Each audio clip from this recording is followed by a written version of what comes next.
जैसे ही तिरंगा चढ़ेगा सबसे पहले सब लोग क्लैपिंग करेंगे, ठीक है।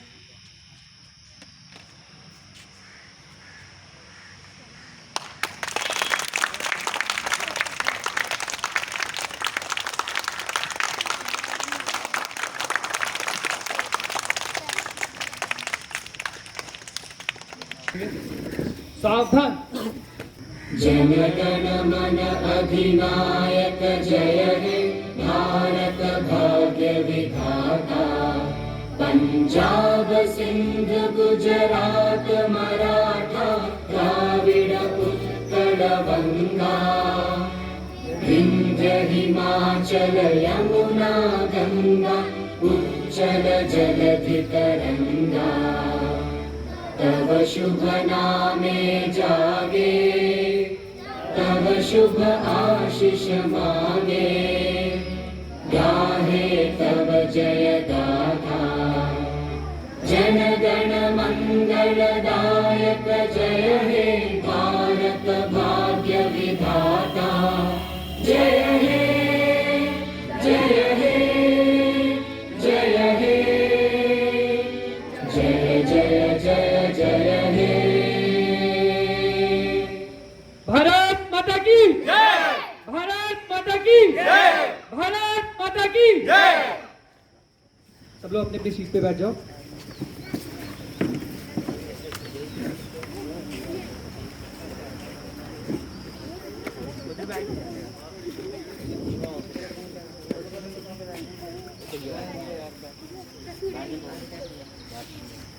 सुप्रभात, मैं प्रदीप शर्मा आज आपको स्वतंत्रता दिवस की हार्दिक शुभकामनाएं देता हूं। यहां पर उपस्थित परम पूज्य श्री स्वामी अनंतानंद जी महाराज का मैं तहे दिल से स्वागत करता हूं। यहां पर उपस्थित सभी परिजनों का मैं हार्दिक दिल से स्वागत करता हूं।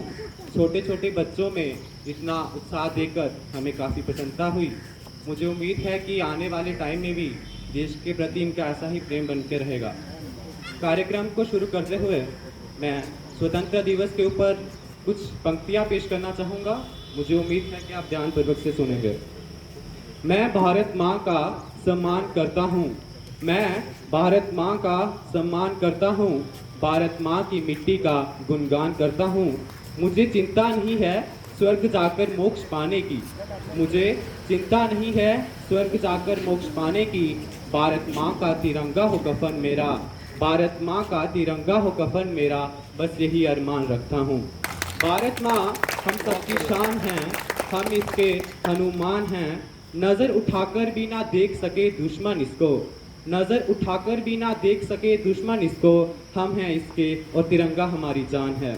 बहुत कुर्बानी देकर इस ध्वज की शान बचाई है। भारत माँ के लिए कई वीरों ने अपनी जान गंवाई है। हम करते हैं सलाम उन वीरों को। हम करते हैं सलाम उन वीरों को जिनकी वजह से आज़ादी की ये सांस आई है। आओ झुककर करें सलाम उनको जिनके हिस्से में ये मुकाम आता है। आओ झुककर करें सलाम उनको जिनके हिस्से में ये मुकाम आता है। खुशनसीब होती है वो माँ जिसके बच्चे का बलिदान इस देश के काम आता है। जिसके बच्चे का बलिदान इस देश के काम आता है। दे सलामी इस तिरंगे को जिससे तेरी शान है। सर हमेशा ऊंचा रखना इसका जब तक जहान में जान है। तीन रंगों का नहीं ये वस्त्र ये ध्वज देश की शान है। तीन रंगों का नहीं ये वस्त्र ये ध्वज देश की शान है। और तीन रंगों से रंगा हुआ ये अपना हिंदुस्तान है। ये अपना हिंदुस्तान है। जय हिंद जय भारत।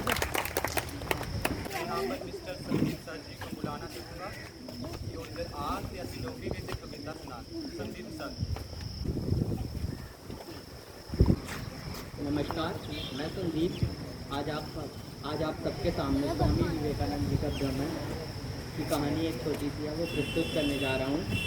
सबसे पहले तो मैं स्वामी जी और यहाँ पर हमारे जितने भी बच्चे बड़े उन सबका धन्यवाद करता हूँ कि वो इस शुभ अवसर पर यहाँ पर एक साथ इकट्ठा हुए हैं हमारे देश के लिए। स्वामी विवेकानंद का भारत भ्रमण। सन्यासी लोग होंदे हे जेह्ड़े उंदा जेह्ड़ा नवां नामकरण कीता जांदा हा। जेह्ड़ा स्वामी विवेकानंद का पहला नाम हा ओह नरेन ते नरेन दे बाद उंदा नाम दित्ता गया स्वामी विवेकानंद जी। ते अग्गें जाइयै होंदा हा उ'नें सारे स्वामी जी के नाम कन्नै जानने आं। स्वामी जी जेह्ड़े हे ओह् मठ गी छोड़ियै इक मतलब पूरे अपने देश बिच घूमना चांह्दे हे। ओह् दिक्खना चांह्दे हे कि साढ़े देश बिच लोग किस तरह रौंह्दे अलग, जि'यां सारें गी पता गै है साढ़ा इस देश दा इक नारा बी है यूनिटी इन डाइवर्सिटी, मतलब कि लोग इन्ने अलग अलग होइयै बी इक साथ कि'यां रौंह्दे हैं। जि'यां मराठी होई गे, डोगरी होई गे, कश्मीरी होई गे। साढ़े कन्नै जम्मू बिच गै तुस दिक्खी लैगे किन्नी तरह दी भाशा बोली जंदी ऐ। तो लोग अलग अलग जगह इन्ने कट्ठे र'वै, उ'ऐ इक स्वामी जी दे मन बिच हा कि लोग एह् कि'यां करदे, केह् उं'दा रहन सहन है, किन्ना फर्क है। जि'यां डोगरे ते कश्मीरी च किन्ना फर्क है, इद्धर गुजराती होई गेआ ते मराठी बिच किन्ना फर्क है, बंगाली होई गेआ ते ओह्दे उत्थूं कर्नाटका आह्ले बिच किन्ना फर्क है। इ'यै स्वामी जी दे मन बिच रौंह्दा हा हमेशा कि मैं कि'यां करां। स्वामी जी जेह्ड़े फिर पैदल गै निकली पे अपने भ्रमण करने वास्तै कि दिक्खन लगे, पैदल गै गे ओह् पूरा उ'नें भारत पैदल गै घूमेआ। जिस वजह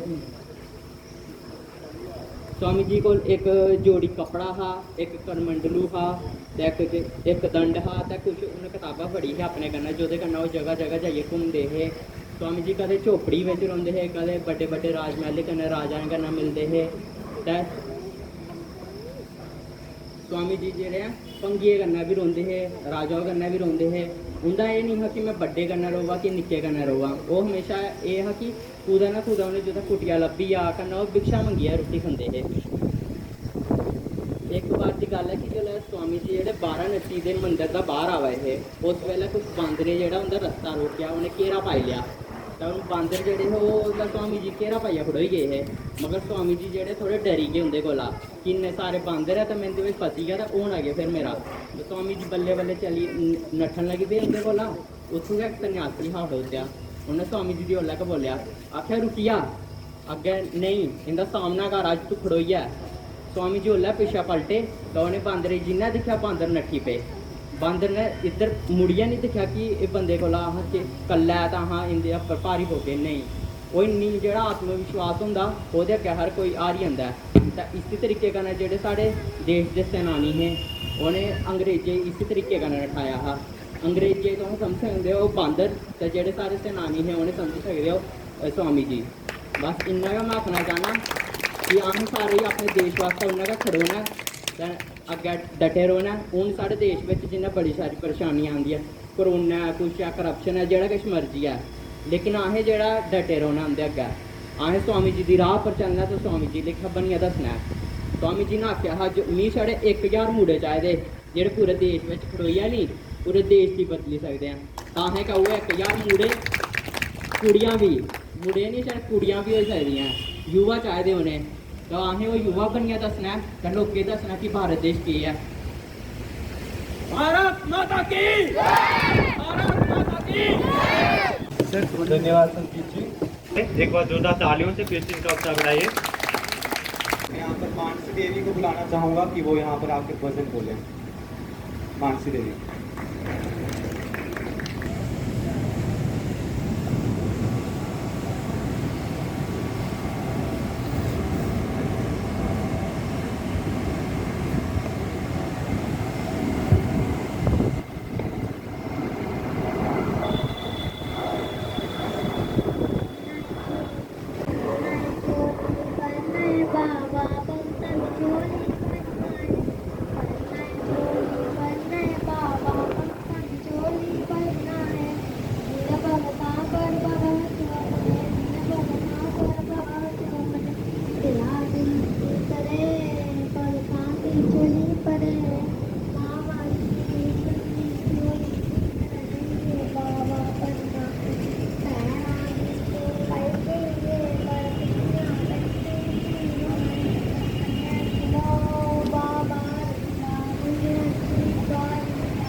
गोरख बाबा जी दाते राज दातू पीर। Thank you.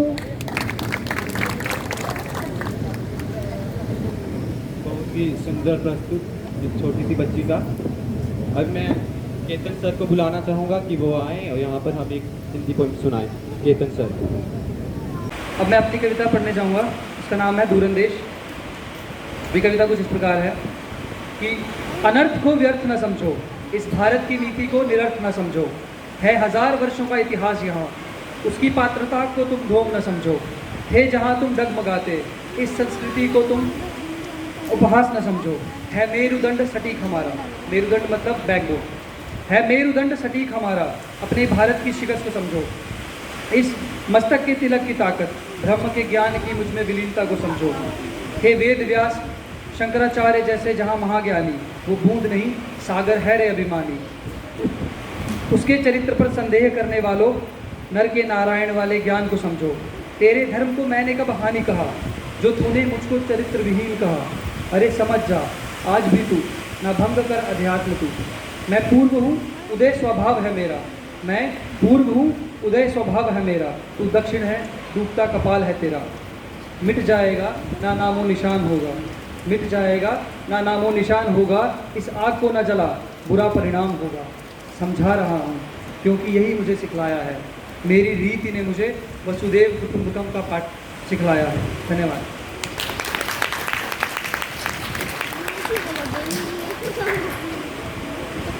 धन्यवाद केतन सर। अब मैं खुशी कुमारी को यहाँ पर बुलाना चाहूँगा कि वो आए और यहाँ पर पोइम बोलें।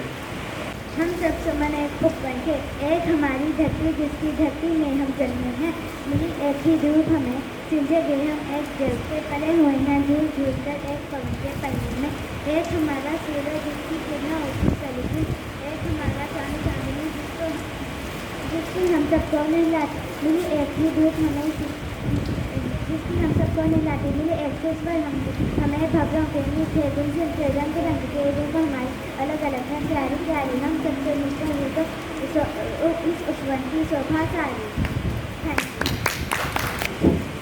मैं अब अगम जी को बुलाना चाहूँगा कि वो आएँ और यहाँ पर स्पीच बोलें। Good morning to all of you.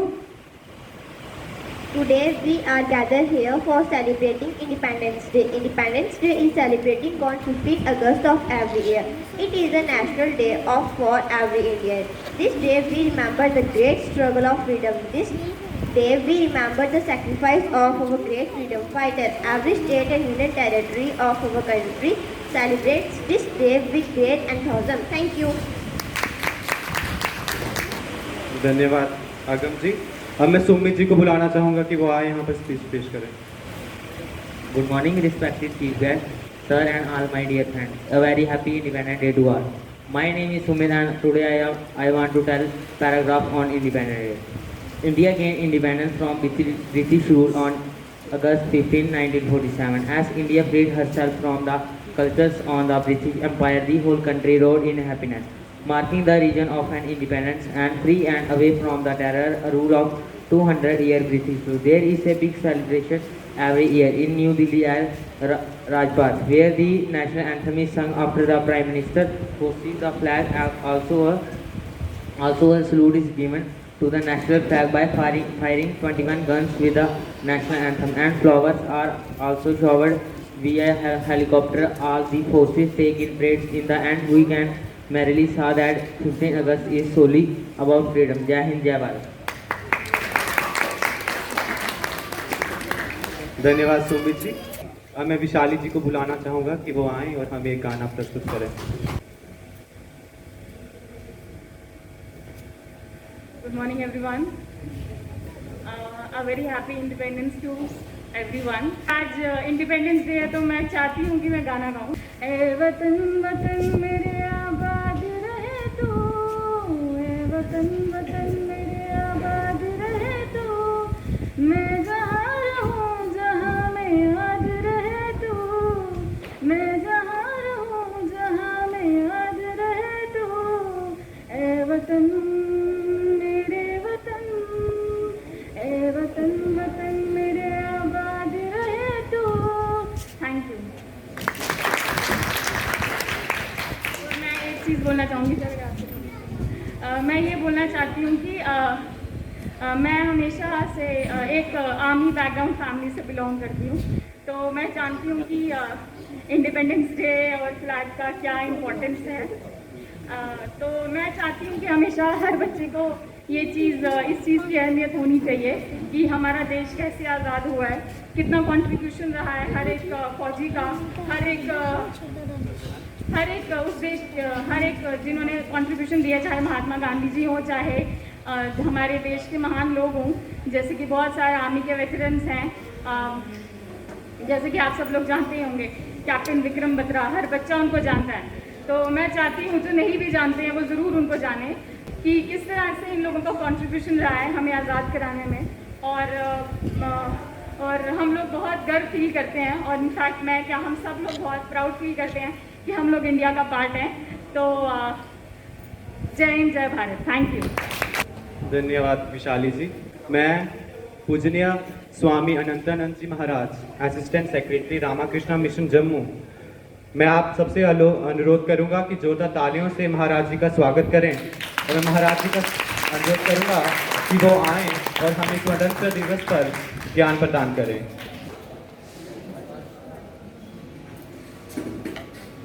ओम नमः श्री यतिराजाय विवेकानंद सूर्य सच्ची सुख स्वरूपाय स्वामिने तापाय।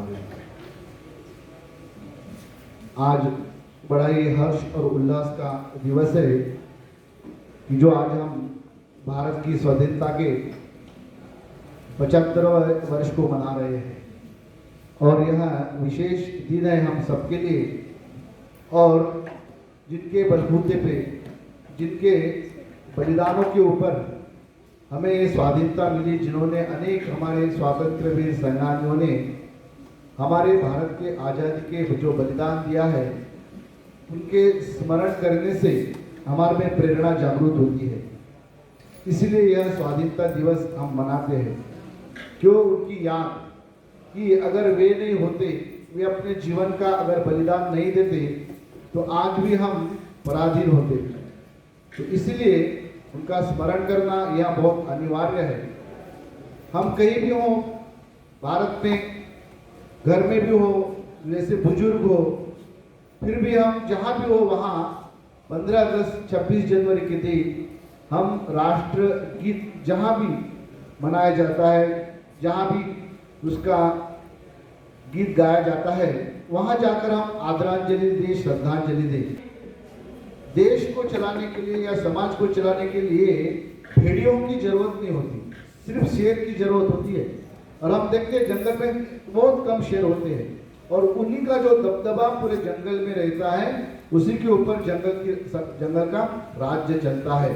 तो ऐसा हमारे अंदर यह राष्ट्र प्रेम जागरूक होना चाहिए बच्चों, क्योंकि हमारे भारत को सिर्फ अंग्रेजों ने ही नहीं, हमारे भारत को 800 वर्षों तक बड़े बड़े विदेशी आक्रांता यहाँ आए, और हमारे सदन भारत को, जहाँ हम कहते थे कि जहाँ डाल डाल पर सोने की चिड़िया करती थी बसेरा, वह भारत देश है मेरा। इतना समृद्ध हमारा भारत देश था, लेकिन 8 वर्षों के विदेशी हुकूमतों ने हमारे भारत से बहुत सारी चीजें लेके गए।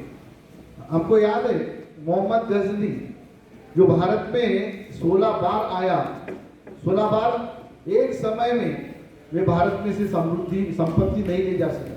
16 बार उसने आक्रमण किया सोमनाथ में हमारे, लेकिन बहुत सारे मंदिरों को ध्वस्त किया। तो ऐसे अनेक आक्रांता भारत में आए, और भारत की विशेषता ये रही, हर विदेशी हुकूमत के लिए सामना देने के लिए, उनसे टकराव करने के लिए, भारत भूमि की रक्षा करने के लिए, हर विदेशी आक्रांता के समय अनेक महायोद्धा भारत में पैदा हुए। हम देखते हैं मोहम्मद घोरी जब आया, तब हमारे भारत देश में एक ताकत खड़ी हुई जिनका नाम है पृथ्वीराज चौहान, जिन्होंने उस घोरी को 12 बार हराया, फिर भी वहां भारत आया। इतने महायोद्धा पृथ्वीराज चौहान थे। हमारी भारत की संस्कृति कभी किसी के ऊपर राज्य करने की नहीं हुई। पृथ्वीराज चौहान एक ऐसे महान योद्धा थे, अगर वो सोचते तो जैसे अलेक्जेंडर ने इस विश्व का 3/4 हिस्से को जीत लिया था, उससे भी महायोद्धा थे पृथ्वीराज चौहान। हम पूरे विश्व पे राज कर सकते थे, लेकिन हमारी नीति, भारत की नीति यहाँ कभी नहीं रही। हमने कभी किसी के ऊपर आक्रांता के रूप में हम कभी नहीं गए, किसी के ऊपर हमने राज्य नहीं किया। हम शक्तिशाली थे, पृथ्वीराज चौहान के समय तो हम इतने शक्तिशाली थे कि पूरे विश्व के ऊपर हम सेना के बलबूते पे राज्य कर सकते थे, लेकिन हमारे भारत की यहाँ कभी नीति नहीं रही।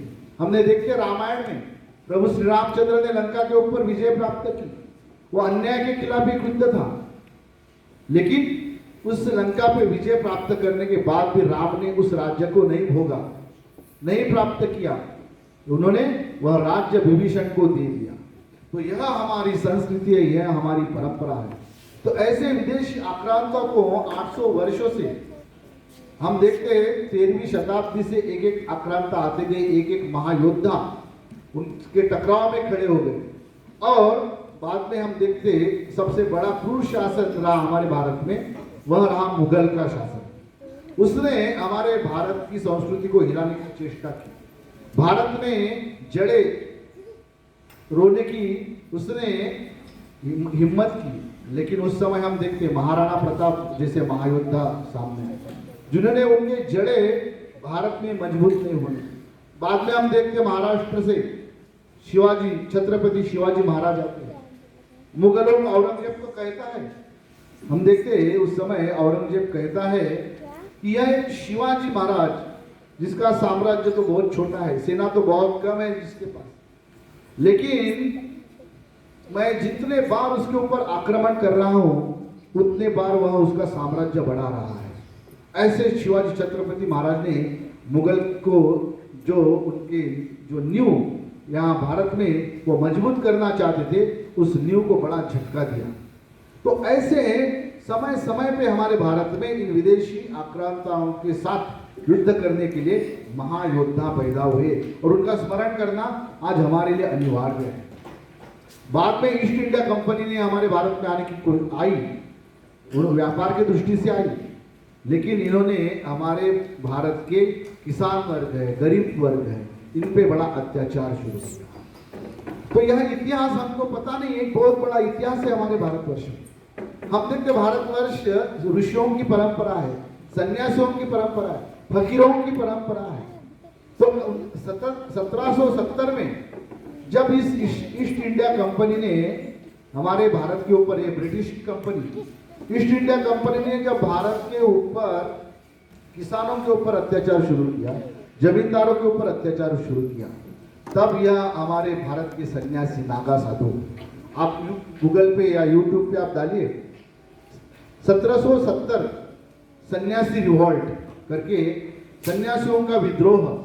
उसमें सिर्फ सन्यासी ही नहीं थे, लेकिन सन्यासियों ने इस विद्रोह का सामना किया कि हमारे किसानों के ऊपर, हमारे जमींदारों के ऊपर, अन्य नागरिकों के ऊपर यह ईस्ट इंडिया कंपनी जो अत्याचार कर रही है, उसके खिलाफ हमें अब आवाज उठाना चाहिए। कोई एकजुट नहीं हो रहा था भारतवर्ष से। तब सन्यासियों ने देखा, नागा साधु ने देखा, हमने तो गृह का त्याग कर दिया है, हम घरदार छोड़ चुके हैं, हमें ना बीवी है ना बच्चे हैं, हम तो अकेले नंगे फकीर है, तो हम इन ईस्ट इंडिया कंपनी के साथ हम लड़ेंगे, भले इसके लिए हमें कुर्बानी क्यों ना देने पड़े, हमारे आगे पीछे कोई रोने वाला नहीं। और इन नागा सन्यासियों ने उस समय भाले उठाए, तलवार उठाए, दांड पट्टा उठाए, बड़े बड़े शस्त्र, तीर कमान हाथ में लिए, और ईस्ट इंडिया कंपनी के ऊपर इन्होंने पहल की और इनके साथ लड़ाई की। तो सन्यासी, और उसमें सिर्फ सन्यासी नहीं थे, सूफी संप्रदाय के फकीर भी इसमें साथ आए, और यह जो विद्रोह है उनके खिलाफ इतना बड़ा, क्योंकि जो आम नागरिक है वो भी इन लोगों के साथ जुड़ गई, और 1770 का यह जो विद्रोह ईस्ट इंडिया कंपनी के खिलाफ था, यह इतिहास हमें किसी को पता नहीं, लेकिन ये बहुत बड़ा ईस्ट इंडिया कंपनी को झटका लगा था, ताकि उसे समझ में आए कि भारतवर्ष में क्या हो सकता है। तो यहाँ सन्यासियों का जो विद्रोह, आप कृपया आप सब यूट्यूब में या गूगल में 1770 का सन्यासियों का रिवॉल्ट करके हिसाब डालिए, देखना आपको काफी वीडियोस उसमें मिलेंगी। और इस संग्राम को छुपाया गया, किसी के सामने नहीं आने दिया। अगर इसको सामने आने देते तो भारत में और हो सकता है एकात्मता होती और वे फिर और अंग्रेजों के साथ उनका मुकाबला करने के लिए खड़े होते, इसलिए इसको दबाया गया। 1800 में 30 साल तक यह विद्रोह चला, सन्यासी और फकीर और आम जनता सब मिलके, लेकिन इसकी अगुवाई की थी सन्यासी और फकीरों ने। तो यह उनका योगदान, इसलिए हम बहुत सारे लोग कभी कभी पूछते, अरे नागा सन्यासी कुंभ मेला में तलवारें भाले लिए घूमते हैं, तीर कमान लिए घूमते हैं, सन्यासियों को घूमने के ऐसे महान सन्यासियों को ये शस्त्र उठाने की क्या जरूरत है? नहीं, लेकिन वो याद दिलाते हैं हर कुंभ मेले में, ये शस्त्र हमने क्यों धारण किए हैं? जब भी भारतवर्ष को एक समय जरूरत हुई थी 1770 में, हमने यही पहली बार जब भाले तीर कमान उठाए भारत की रक्षा के लिए, तो आज भी अगर जरूरत हुई तो हम सन्यासी यहाँ भाल तीर कमान लेके राष्ट्र की रक्षा के लिए खड़े हैं। यही उस महाकुंभ में ये जो दिखाते हैं तो उसी का प्रतीक है। तो वह प्रतीक किसका है यह सच्चाई हमको पता नहीं होती है, लेकिन और हम उसके ऊपर बहुत कभी कभी गलत टिप्पणियां कर बैठते हैं। तो बाद में हम देखते हैं इस प्रकार से समय समय पर अंग्रेज जो हमारे भारत में उनकी जड़ें मजबूत करना चाहते थे, लेकिन बार बार ऐसे स्वातंत्र्य वीर हमारे भारत में पैदा हुए कि जिन्होंने उनके नींव को मजबूत यहाँ नहीं होने दिया। फिर हम देखते हैं 5 मिनट में हम समाप्त करेंगे भाषण को। जो आखिरी पड़ाव इस भाषण का जो है वह सबसे महत्वपूर्ण, हमारे भारत को स्वाधीन होने के लिए जो योगदान, सबसे बड़ा योगदान हम देखते हैं। हम मुगल साम्राज्य से लेके महाराणा प्रताप, छत्रपति शिवाजी महाराज, बाद में हम देखते हैं गुरु गोविंद सिंह, जिनका भी योगदान हमारे इस मुगल साम्राज्य के साथ जिन्होंने लड़ाई की, जिन्होंने उनकी जड़ें मजबूत नहीं होने दी, उनमें से एक नाम है गुरु गोविंद सिंह। फिर बाद में अनेक ऐसे महायोद्धा आते, सबका नाम लेना यहाँ संभव नहीं है। बाद में हम देखते कि जब 1857 का स्वाधीनता समर 1857 का प्रथम स्वतंत्रता समर बोलते हैं, या तो प्रथम स्वाधीनता समर इसको बोलते हैं। और यह हुआ 1857 जब अंग्रेजों ने बहुत अत्याचार शुरू किया हमारे भारत, हमारे नागरिकों के ऊपर बहुत ही ज्यादा जब अत्याचार शुरू किया, तब मेरठ से मंगल पांडे, तात्या टोपे और अनेक ऐसे जो स्वातंत्र्य वीर थे, उन्होंने एक विद्रोह किया अंग्रेजों के खिलाफ। ये सब सैनिक थे अंग्रेजों के, लेकिन इन्होंने विद्रोह करके क्या किया, अंग्रेज के जेल जहां रहते थे वही उनके ऊपर अटैक किया, और सारे जो हमारे भारतीय स्वातंत्र्य वीर थे, सैनानी थे, जिनको जेल में रखा हुआ था, सबको रिहा कर दिया। और वही विद्रोह इतना बड़ा 1857 का यह विद्रोह, पहली बार जब सन्यासियों का यह जो विद्रोह है, इसको दबाने के बाद पहली बार भारत में एकता हुई।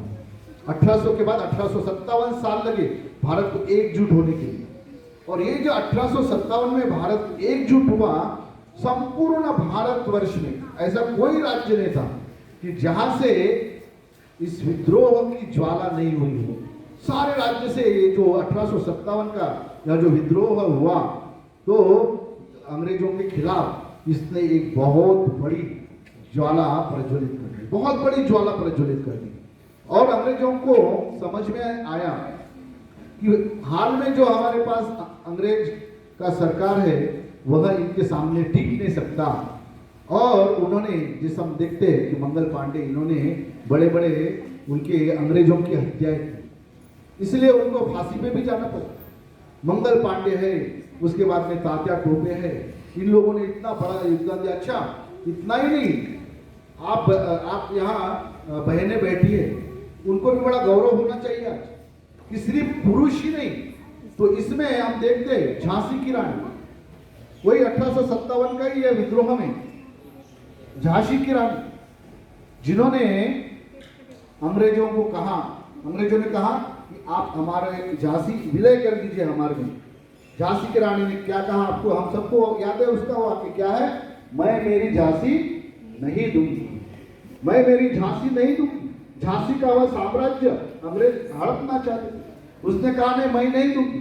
और झांसी के रानी ने अपने एक छोटे से नन्हे से बालक को पीठ पे बिठाकर और अपनी सेना के साथ अंग्रेजों के साथ युद्ध किया। और हम देखते हैं दुर्भाग्यवश झांसी को रानी को वहां शहादत देनी पड़ी। उसके बाद और एक बड़ा नाम आता है बहनों का, वीरांगना जिसको हम बोलते हैं, एक झांसी की रानी, दूसरी अवंतीबाई लोधी, वो भी मध्य प्रदेश से थी। इसने भी बड़ा युद्ध किया अंग्रेजों के खिलाफ। उसके बाद हम देखते हैं बेगम हजरत महल जो अवध प्रांत से थी, इन्होंने भी अंग्रेजों के खिलाफ बहुत युद्ध किया। अंग्रेजों की ऐसी न्यू ये जो है हजरत महल बेगम जो अवध प्रांत से जिसने बहुत सारे लोगों को इकट्ठा करके अंग्रेजों के साथ जो युद्ध किया वो बड़ा ही हमें आश्चर्यचकित कर देने वाला है कि क्या वीरांगना थी ये सब। झांसी की रानी अवंतीबाई लोधी, बेगम हजरत महल, इधर तात्या टोपे, मंगल पांडे, उसके बाद अजमुल्ला, ये सारे हिंदू मुस्लिम सब एक होके इस 1857 का यहाँ प्रथम स्वतंत्रता समर जिसको हम कहते हैं संग्राम कहते हैं, उसे 2 साल तक भारतवर्ष को ऐसे बड़े प्रज्वलित किया। सारे भारतवर्ष में एक विशेष प्रोत्साहन प्रेरणा हर एक इसमें कि हमें अब आज़ादी मिलना चाहिए, इस पराधीनता से हम अभी मुक्त होना चाहिए, इस सब के अंदर यह ज्वाला प्रज्वलित हुई थी। और हम देखते लेकिन कुछ वर्ष में इसको आंदोलन को दबाया गया, थोड़ा शांत हो गया। उसके बाद आते हैं एक बहुत बड़े हमारे भारत में कुछ साल तक यह शांत रहा, इसे दबाया दिया गया, इसे झूठ कहलाया गया, इसे अनफॉर्चुनेटली इसको बड़ा गलत तरीके से इसको लोग बोलने लगे, भारत के लोग इसे 1857 का ये जो समर युद्ध था हमारा, इसको गलत तरीके से बताने लगे लोगों में भ्रांति फैलाई गई, तो इसलिए वहाँ बड़ा शांत हो गया, लोगों में एकात्मता होना, फिर लोग धीरे धीरे बिछड़ गए। उसके बाद हम देखते हैं एक बहुत बड़ा स्वातंत्रवीर हमारे भारत में जन्म लेता है और वे है स्वातंत्रवीर सावरकर। जब इंग्लैंड में पढ़ाई करने के लिए जब वे 1900 शताब्दी में 1901 में शायद मेरे ख्याल से उसी के आसपास, क्योंकि 1883 में उनका जन्म है, तो मेरे ख्याल से 1900 या 1901-2 में वे इंग्लैंड में पढ़ाई करने के लिए गए। जब वे इंग्लैंड में गए तो अंग्रेजों का राज हमारे ऊपर था। वहां उन्होंने क्या किया, जो भारतीय थे उनको इकट्ठा किया, उनको बम कैसे बनाने हैं वो उसका प्रशिक्षण दिया, और सबसे महत्वपूर्ण कार्य उन्होंने जो किया ना उस समय, वहां क्या है पता है, वहां है उन्होंने जो 1857 का जो हमारा स्वतंत्रता समर है ना, उसको किताब उसके ऊपर लिख दी, कि यह स्वतंत्र जो संग्राम था हमारा 1857 का, यह कितना महत्वपूर्ण था, और उन्होंने उस किताब का नाम दिया 1857 का स्वतंत्रता समर। और यह किताब प्रकाशित तो नहीं होने दी अंग्रेजों ने, लेकिन उसके बहुत सारे छुप कर उसके प्रतियां बनाकर हमारे भारत में वे बांट दी गई। तो ये किताबें जब हमारे युवाओं के हाथों में आई तो उसमें से भगत सिंह पैदा हुए, उसमें से राजगुरु पैदा हुए, इसमें से मदन लाल धिंगरा पैदा हुए। ये सब किताबें पढ़ के, ये सब की उस समय इधर स्वतंत्रता संग्राम का किताब पढ़ के, स्वामी विवेकानंद की किताब पढ़ के हमारे लोग प्रेरित होने लगे, और फिर एक और इस किताबों ने इतनी हमारे भारत को आजाद करने की भावना इतनी प्रखर कर दी स्वामी विवेकानंद की किताबों ने। स्वामी विवेकानंद की किताबों से तो बैन लगाने की बात आई थी। क्यों? क्योंकि अंग्रेज जहां भी छापे लगाते, जिसके भी घर जाते, उसके घर स्वामी विवेकानंद की किताब मिलती। तो देखते अंग्रेज कि अरे इन्हीं किताबों से युवकों को प्रेरणा मिल रही है, इन्हीं किताबों से प्रेरणा मिल रही है, तो इसलिए इस किताबों के ऊपर बयान करना चाहिए स्वामी विवेकानंद के। हम देखते हैं स्वामी विवेकानंद का वो किताब अभी मेरे पास था, हाथ में था। कितने हमारे भारत के स्वतंत्र, आप महात्मा गांधी बोलो, रविंद्रनाथ टैगोर बोलो, बिपिन चंद्र पाल बोलो, सुभाष चंद्र बोलो, सुभाष चंद्र बोलते हैं ना, तुम मुझे खून दो मैं तुम्हें आजादी दूंगा। वे कहते हैं कि स्वामी जी का साहित्य पढ़ने के बाद जब मैं पढ़ता हूँ तब मेरे अंदर एक इलेक्ट्रिक प्रवाह, इलेक्ट्रिक करंट जैसे पास होता है ना, वैसा मैं महसूस करता हूँ स्वामी जी का साहित्य पढ़। ऐसे स्वतंत्रता सेनानी एक एक एक एक एक एक भारतवर्ष भगत, इतने स्वतंत्र सेनानी हमारे भारत में आए और एक के बाद इन अंग्रेजों के साथ कितने आंदोलन किए, प्राण की आहुति दी, बलिदान दिया, और उन्हीं के बलबूते के ऊपर हम देखते हैं कि भारत को फिर 1942 से तो एक ऐसा माहौल बन गया भारत में कि तब अंग्रेजों को लगा अब हमें जाना पड़ेगा। और हम देखते हैं कि इन्हीं स्वतंत्रता वीर, स्वतंत्रता सेनानी के इससे जो राष्ट्र प्रेम की एक भावना जाग उठी 1945 से तो बहुत अधिक, और सारा भारत एकजुट हुआ और आखिर अंग्रेजों को हमने खदेड़ दिया, और 15 अगस्त 1947 में हमें स्वाधीनता प्राप्त हुई। बच्चों लोग आप देखिए, आपको अगर कोई घर में बंद करके रखे आपको कैसा लगेगा? अच्छा लगेगा ना बुरा लगेगा? है ना, बुरा लगेगा। सब समय हमको लगेगा अरे कब मैं घर से बाहर जाऊंगा, खेलूंगा, कूदूंगा, आनंद करूंगा। तो जब हम आज से 75 वर्ष पहले इसी प्रकार अंग्रेजों ने हमको बंद करके रखा था भारतवर्ष में, हमारे भारतवर्ष में उन्होंने हमें गुलाम करके रखा था। लेकिन हमारे जो पूर्वज है जिनके स्मरण में आज हम यहाँ सब एकत्रित हुए, उन्होंने अपने जीवन का बलिदान दिया, न्योछावर किया, और आज हम यह स्वतंत्रता दिवस मना रहे। हम आज इस भारतवर्ष में खुली सांस ले सकते हैं। लेकिन और जब स्वतंत्रता के बाद बहुत सारी प्रगति हमने भारतवर्ष में की, काफी कामयाबी विभिन्न क्षेत्रों में हमने की। आज आप सबका दायित्व है, यह जो स्वतंत्रता जिसके लिए बलिदान दिया काफी लोगों ने, वह बलिदान व्यर्थ न जाए, वो बलिदान व्यर्थ न जाए। जिन लोगों ने यह स्वतंत्रता दी, उसी स्वतंत्र भारत में आज जब कुछ हम उसमें निगेटिव पॉइंट्स दिखते हैं, कुछ कमियां दिखते हैं, जिसके वजह से भारत को उस क्षेत्र में प्रगति करना चाहिए। और धीरे धीरे आज हम देखते हैं कि इस शताब्दी में भारतवर्ष धीरे धीरे वह स्वामी विवेकानंद का जो स्वप्न था कि भारत विश्व गुरु बनेगा, युद्ध से नहीं, तलवार के भरोसे पे नहीं, अपितु आध्यात्मिकता के बल पर। यही हमारे भारतवर्ष का सबसे बड़ा शस्त्र है, आध्यात्मिक बल। इसी बल से हम जीतते आए। जितने भी क्रांतिवीर थे, जितने भी स्वतंत्र सेनानी थे, आप पृथ्वीराज चौहान को ले लीजिए, महाराणा प्रताप को ले लीजिए, शिवाजी छत्रपति शिवाजी महाराज जी को ले लीजिए, भगत सिंह लीजिए, महात्मा गांधी लीजिए, स्वामी विवेकानंद लीजिए, स्वातंत्र वीर सावरकर, जितने भी आप नाम लेंगे, आप देखना उनके जीवन में सबसे अहम जो था वह था धर्म का पालन, आध्यात्मिक बल। इनमें ये क्यों इतने महान बने? इन सब में एक आध्यात्मिक बल था। और यही स्वामी जी बोलते हैं कि इसी आध्यात्मिक बल के ऊपर हम विश्व गुरु बनेंगे। कोई इंडस्ट्री के भरोसे पे नहीं, इंडस्ट्रियल डेवलपमेंट से नहीं, लेकिन हम कोई इकोनॉमिक पावरफुल बनने से नहीं। स्वामी जी बोलते भारत विश्व गुरु जो बनेगा वह आध्यात्मिक बल पे बनेगा। सारे विश्व को हमारे पास आना पड़ेगा। तो सभी को यहाँ जितने भी उपस्थित है, आज बड़ी प्रसन्नता हुई।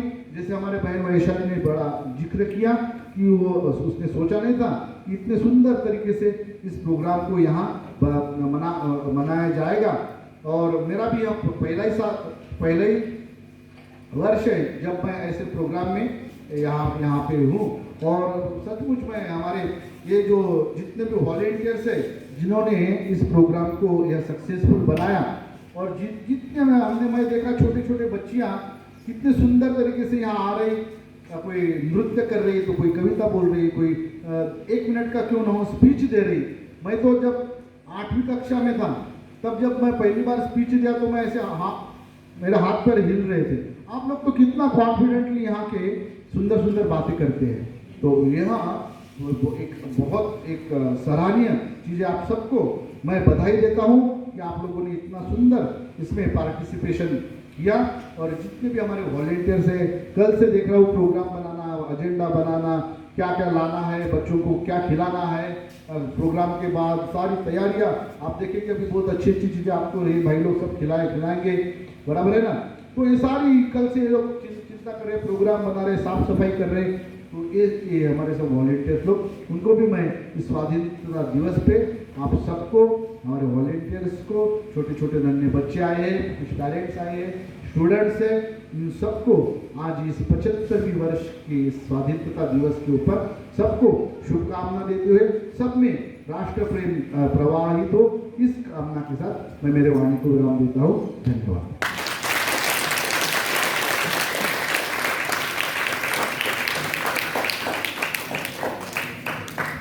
धन्यवाद स्वामी जी ने बहुत ही विस्तार में हमें समझाया। एक बार जोरदार तालियों से इनका उत्साह बढ़ाइए। हम शुक्रगुजार हैं इनकी, जिन्होंने हमें इतना अच्छा सब ज्ञान प्रदान किया। और मैं वोट ऑफ थैंक्स के लिए शुभ सर को स्टेज पर आमंत्रित करना चाहूँगा। आदरणीय Swami ji, teacher, student, staff and volunteer, आप सबको मेरी तरफ से इंडिपेंडेंस डे का शुक्रगुजार है। मैं थैंक्स कहना चाहूँगा केतन को, जिन्होंने इतने अच्छे से पोएम सुनाई। उसके बाद मैं संदीप है, उसके बाद ये बच्चों, राहुल सर ने सब अच्छे से बड़े अच्छे से पोएम बताए, बहुत अच्छा प्रदर्शन किया, इधर नृत्य किया। तो मैं सबको शुक्रगुजार हूँ। आप लोग आए, इस प्रोग्राम का शान बढ़ाए। Thank you all of you, thank you. धन्यवाद भूषण जी। कार्यक्रम ऑलमोस्ट खत्म हो गया। कुछ नशा तिरंगे की आन का है, कुछ नशा मातृभूमि की शान का है। कुछ नशा तिरंगे की आन का है, कुछ नशा मातृभूमि की शान का है। हम लहराएंगे हर जगह ये तिरंगा, हम लहराएंगे हर जगह ये तिरंगा, ऐसा नशा हिंदुस्तान की शान का है।